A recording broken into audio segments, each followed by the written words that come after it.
আসসালামু আলাইকুম গাইস, কেমন আছেন আপনারা? আশা করি সবাই ভালো আছেন। আমিও আপনাদের দোয়ায় অনেকটাই ভালো আছি। তো ফাইনালি আমি আমার সব বাকি যে জিনিসপত্রগুলো কেনাকাটা করার দরকার ছিল সবগুলো কেনাকাটা করে আমি এখন বাংলাদেশের উদ্দেশ্যে রওনা হব। তো আজকে সারা রাত যেগুলো প্যাকিং করব সবগুলো আমার বন্ধুকে নিয়ে আসছি। ও আমাকে হেল্প করার জন্য ও চলে আসছে এখানে। ও সহ গিয়ে যে মার্কেটে কেনাকাটাগুলো করছি। তো এর আগেও আমি অনেক কিছু কেনাকাটা করছি। আরেকটা লাগেজ আমার পুরো কমপ্লিট যে রেডি করা আছে। তো এখানে আরেকটা লাগেজ এবং একটা কার্টুনে এগুলো সবগুলো যে আমি এখন কমপ্লিট করতেছি। তো ইনশাল্লাহ কালকে সকালেই ইনশাল্লাহ আমি রওনা করব এয়ারপোর্টের উদ্দেশ্যে। তার জন্য যে আমি সম্পূর্ণ সব রেডি করি। এখন যে ফাইনালি আমি যে আমার পাসপোর্ট টিকিট সব রেডি। আমি এয়ারপোর্টের দিকে যাচ্ছি। তো দেখতে পাবেন যে আমি আজকে আপনাদেরকে দেখাবো কোথায় যে আমি এয়ারপোর্টে যাব এখন। তো ভিডিওটা একটু লং হবে, সবাই একটু ধৈর্য সহকারে দেখবেন আশা করি। তো আলহামদুলিল্লাহ অবশেষে আমি এয়ারপোর্টে আসার পরে দেখেন কি হয়েছে আমার সাথে।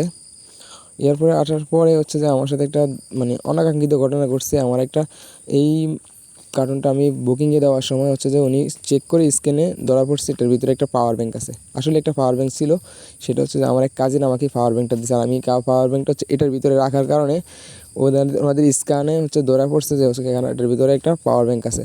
তার জন্য আমাকে এই কার্টুনটাকে আমাকে কেটে আবার যে এটা বের করে তারপরে আবার নতুন করে আমাকে কার্টুনটাকে সাজানো হয়েছে। তো সব কিছু কমপ্লিট শেষ, ইমিগ্রেশন শেষ হয়ে গেছে। এখন যে আমি বিমানের জন্য ওয়েট করতেছিলাম। আর এই যে বিমানটা ফ্লাইনেসের এই বিমানটা, এটা দিয়ে যে আমার আজকের ফ্লাইট।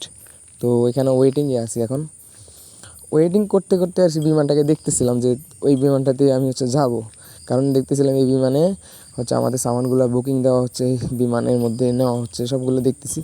তো আসলে এখন আমি কিন্তু আছি একবারে এয়ারপোর্টের যে রানওয়ের কাছেই।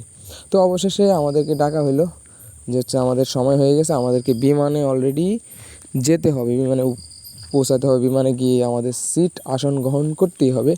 আমাদেরকে ডাক দিছিল বিমান কর্তৃপক্ষ থেকে। তো আমরা এই রাস্তাটা দিয়ে আমরা কিন্তু এখন দোতলায় আছি। দোতলা থেকে সরাসরি একদম নিচে চলে যাব বিমানে। বিমানের দরজার সাথে একদম অ্যাড করা আছে এই রাস্তাটা। তো ফাইনালি আমি অন্যরকম অনুভূতি। 5 বছর পরে দেশে যাচ্ছি। তা যে আবার আবার আরেকবার বিমানে ফ্লাই করব।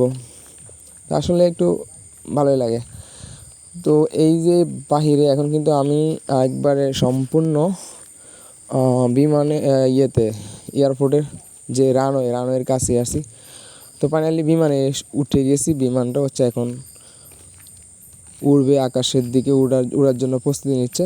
তো দুর্ভাগ্যবশত আমার সিটটা জানালার পাশে পড়ে নাই, যেটার জন্য আসলে আমি একটু দুঃখিত। যেটার জন্য আমি নিজেই যে একটু হ্যাপি না বেশি একটা, কারণ আমার সিটটা জানালার কাছে পড়লে একটু ভালো লাগতো। তারপরে চেষ্টা করব অন্য একজনকে বলবো যে আমাকে একটু জানালার পাশে বসতে দেন। কারণ বিমানে জানালার পাশে বসতে পারলে বাইরের দৃশ্যগুলো দেখা যায়। তো কত সুন্দর যখন বিমানটা যে আকাশের উপর উড়ে, তখন যে মেঘের উপর দিয়ে উঠতে থাকে, বিমান চলতে থাকে, তখন মেঘগুলো দেখা যায়। তো অর্ধেক বিমান যে আমাদের অর্ধেক রাস্তা প্রায় চলে আসছে। এরই মধ্যে আমাদেরকে লাঞ্চের একটু খাবার আর কি, হালকা পাতলা, যেটা বিমানের পক্ষ থেকে আমাদেরকে দেওয়া হয়। তো এই আর কি। তো সবাইকেই এটা যে সেম প্যাকেজ সবার জন্যই। তো ফাইনালি যে খাবারটা আসলে অনেকটাই টেস্টি একটা খাবার ছিল। আর এটা খুবই হেলদি, খাবারটা খুব ভালো। তারপরে খাওয়া শেষে আবার যে চা, কফি, পানি, যেটাই চাইবেন আপনাকে দিবে। পানি চাইলে পানি, কফি চাইলে কফি, চা চাইলে চা, যখনই চাইবেন আপনি তখন দিবে। এই এটা জিনিসটা আমি খুব ভালো লাগলো, এটা অ্যালাউ আছে। তো অনেকটাই যে এখন প্রথম থেকে যদিও একটু ভালো লাগছিলো বিমানের জার্নিটা, যখন বিমানটা উঠতেছিল বা প্রথম একটু ভালো লাগে, কিন্তু যখন অর্ধেকটা টাইম পার হয়ে যায় তখন আর বিমানে বসে থাকতে এতটাই যে বিরক্ত লাগে বলার বাইরে। আর মাঝে মাঝে বিমানবালাদেরকে, যারা বিমানে করে, তাদেরকে একটু বিরক্ত করা। তো ফাইনালি যে বাংলাদেশে আমাদের বিমানটা ল্যান্ড করে ফেলেছে। এরই মধ্যে এখন আমি জানালার পাশে চলে আসছি। এর আগে দিয়ে একটু জানালার পাশে আসতে চাইছিলাম, তো এখন জানালার পাশে চলে আসছি। এখনও আমরা হচ্ছে যে বের হইতে পারতেছি না, কারণ আমাদের এখানে অনেকগুলো নিয়ম বা রুলস আছে, যেটা হচ্ছে যে আমাদের যেই লাগেজগুলা আমাদের যে লাগেজগুলো আছে ওগুলা এখন বিমান থেকে হচ্ছে যে নেওয়া হবে। এখন আপনাদেরকে আমি এই জিনিসটা দেখানোর জন্য মানে নিজেও দেখবো, আপনাদেরকেও দেখাবো। দেখেন কীভাবে হচ্ছে যে বিমান থেকে লাগেজগুলা মানুষের যে আমাদের লাগেজ কার্টুনগুলো থাকে ওগুলো হচ্ছে সংগ্রহ করে। মানে বিমানে তো ওগুলো মানে নিচে একটা দরজা আছে, ওইখান থেকে ওই দিক দিয়ে হচ্ছে এগুলা ভিতরে রাখে, আবার ওই দিক দিয়ে হচ্ছে বের করে। এই যে গাড়িটাতে এগুলো সব, এখানে আমার ব্যাগটাও, আমারও মনে হচ্ছে যে লাগেজ টাগেজ সবই আছে। তো আর একটা গাড়ি আসবে, সেটা আমরা হচ্ছে সম্পূর্ণই দেখবো কীভাবে বের করে, প্রসেসটা বের করার এই লাগেজগুলো। এই যে এখানে একটা ক্যারামের মতো আছে, এটার থেকে হচ্ছে যে রোলারটা আছে, এখান দিয়ে হচ্ছে যে সামানগুলা লাগেজগুলো বের হয়। যে ফাইনালি হচ্ছে যে এটা আবারও সেট করা হয়েছে, রোলারটা আবারও সেট করা হয়েছে। এখন এক ধাপ কিন্তু একবার চলে গেছে, আর এক গাড়ি আসবে, যেটা হচ্ছে যে এই যে দেখছেন কী সুন্দর, মানে কী সুন্দর একটা টেকনোলজি। লাগেজগুলোকে কী সুন্দর সবগুলো একসাথে একটা নেটের মতো দিয়ে হচ্ছে যে বেঁধে খুবই খুবই সূক্ষ্মভাবে, কোনো যাতে নষ্ট না হয়, কোনো কিছু যাতে না হয়, তার জন্য হচ্ছে যে কী সুন্দরভাবে দেখেন, মানে একদম ইজি, কোনো শক্তি ব্যবহার করা ছাড়াই নর্মালি হচ্ছে আমাদের লাগেজগুলো বের করা হচ্ছে। তো এই লাগেজগুলো বের হইলেই সাথে সাথে হচ্ছে আমাদেরকে বের হইতে দিবে এখান থেকে। আগে লাগেজ বের করতে হয় সবার। তো এটাই লাস্ট লাগেজ, আর আমরা হচ্ছে যে বের হয়ে যাচ্ছি। আমাদেরকে হচ্ছে যে বের হওয়ার জন্য অনুমতি দেওয়া হয়েছে। আমরাও সবাই হচ্ছে বিমান থেকে বের হয়ে যাচ্ছি, ইমিগ্রেশনে যাইতে হবে। তো এখানেও ইমিগ্রেশন হচ্ছে যে আমাদেরকে করতে হবে। আর এখানে বৃষ্টি হচ্ছিল যার আগেও দেখছিলাম। এখন হচ্ছে যে ইমিগ্রেশনে পাস করে এসে হচ্ছে এখন আমাদের বেল্টে এসে আমাদের লাগেজগুলো ওনারা কিন্তু বেল্টে দিয়ে দিছে লাগেজ অলরেডি।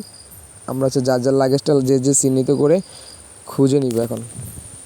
তো ফাইনালি আলহামদুলিল্লাহ আমার লাগেজ হচ্ছে আমি খুঁজে পেয়ে গেছি। আমার তিনোটাই হচ্ছে দুইটাই লাগেজ ছিল, দুইটাই হচ্ছে যে একটা হাতে ছিল, দুইটা বুকিংয়ে ছিল, দুইটাই ফিরে পেয়েছি। তো আমার জন্য বাহিরে আমার হচ্ছে যে ফ্রেন্ডসরা হচ্ছে যে গাড়ি নিয়ে ওয়েট করতেছে। আমিও হচ্ছে যে এয়ারপোর্টের থেকে বের হয়ে যাচ্ছি, অলরেডি গাড়ি নিয়ে ওনারা রেডি। আমিও গাড়িতে উঠে গেছি, আর হচ্ছে যে এয়ারপোর্ট থেকে বের হয়ে রওনা দিলাম সোজা হচ্ছে যে আমার বাড়ি। চলে আসলাম বাংলাদেশের হাওয়া মানে, এবং হচ্ছে যে যেহেতু আমার একটা রাত হয়ে গেছে আস্তে আস্তে আমার গ্রামে। তো হচ্ছে যে এই যে আমাদের গ্রামে আমি ঢুকে পড়েছি অলরেডি। তো এখন হচ্ছে যে গ্রামের দৃশ্য, এটা হচ্ছে যে গ্রামের রাস্তাঘাট একটু অন্ধকারই থাকে। তো যেহেতু অনেক রাত হয়ে গেছে, প্রায় 11টা বেজে গেছে রাত আমাদের আস্তে আস্তে অনেক সময়। কারণ বাংলাদেশ বলে কথা, বাংলাদেশে 1 ঘন্টার রাস্তা হচ্ছে 3 ঘন্টা লাগে, কারণ হচ্ছে বাংলাদেশে প্রচুর পরিমাণে জ্যাম, যার জন্য জ্যামে আটকে থেকে হচ্ছে যে আমাকে আসতেছে। তো অলরেডি আমি বাড়ির সামনেই চলে আসছি, ওই যে সামনে আমাদের বাড়ি দেখা যাচ্ছে। তো অনেক দিন পরে। তো সবাই ভালো থাকবেন, আমার জন্য দোয়া করবেন, ভিডিওটি ভালো লাগলে লাইক কমেন্ট শেয়ার করে দিবেন। আসসালামু আলাইকুম রহমতুল্লাহ।